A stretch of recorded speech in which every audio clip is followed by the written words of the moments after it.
This is the North Tower of the World Trade Center seen from the north side on September 11, 2001. Just as it starts to fall, there are massive ejections of material at about the 98th floor. Many of us believe these are blasts from explosions that destroyed the core columns, allowing the building to fall. However, those who advocate for the official government story claim we are merely seeing dust and smoke being pushed out the windows as a result of collapsing floors. It is hard to resolve this dispute directly because the core columns are not directly visible. Nearly hidden by all the spectacular ejections, one small focused jet has special significance. This little puff is not coming out a window at all, but out of the corner of the building.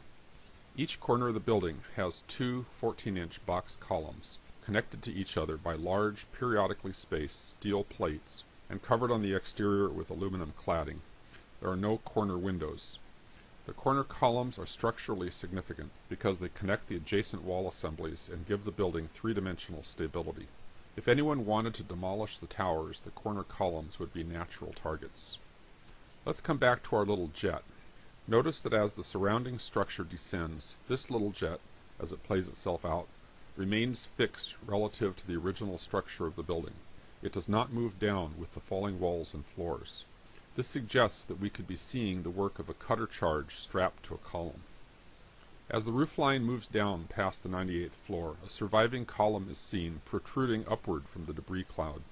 It sways outward, but it does not fall for several seconds. Note that the top of this column exactly matches the height of the corner jet. Careful measurements confirm this impression. The evidence is mounting that we are seeing not only a cutter charge in action, but the very column that is cut. The column sways but does not fall for a matter of seconds. Then it abruptly enters freefall. Again, careful measurements confirm this impression.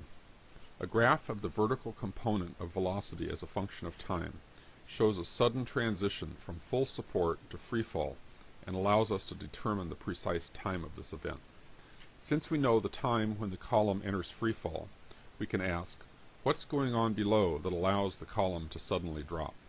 The problem is, whatever caused the column to drop is further down the building, outside the frame of this video clip.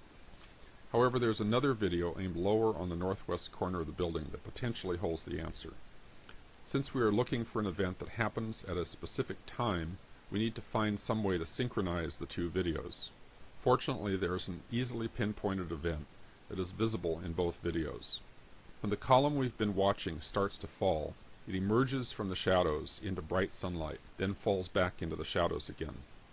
The last glimmer of sunlight is visible as a bright bead on the end of the column.